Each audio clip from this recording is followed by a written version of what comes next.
hogaamiyaha maamulka Puntland Siciid Cabdullaahi Dani ayaa qaaday tallaabo culus oo uu ka sameeyay helal qaadis iyo magacaabis degdeg ah kadib wareegtooyin uu soo saaray.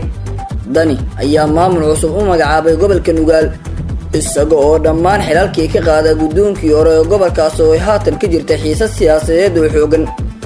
gudoomiyaha cusub ee gobolka Nugaal ayaa waxa loo magacaabay Cabdiraxmaan Abshir Faarax halka ku-xigeenkiisa koobaadna laga dhigay Mukhtaar Faarax Jiir waxaana ku-xigeenkiisa labaad laga dhigay Cabdiraxmaan Ciise Maxamed Bariir. wareegtadan ayaa lagu sheegay in sababta isbedelka loogu sameeyay ay tahay baahi loo qabo dardargelinta maamulka gobolka Nugaal si ay hore loogu wado howlaha maamulka u yaala. sidoo kale waxaa lagu sheegay in xubnaha cusub ee la magacaabo lagu xushay aqoon iyo waayo aragnimo ay shaqada u leeyihiin.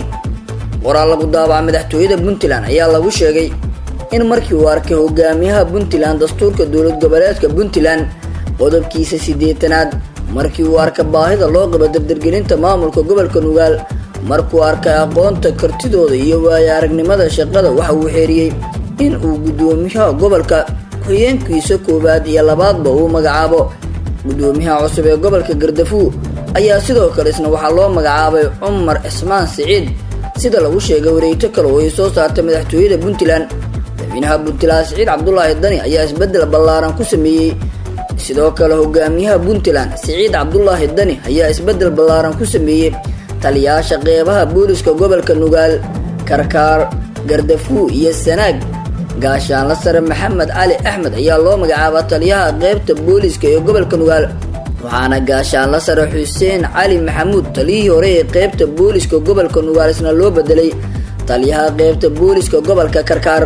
waxaa sidoo kale gaashaanle Aadan Axmed Cali loo magacaabay taliyaha qeybta booliska ee gobolka Sanaag halka gaashaanle sare Fuaad Maxamed Xuseen loo magacaabay taliyaha qeybta booliska gobolka Gardafuul.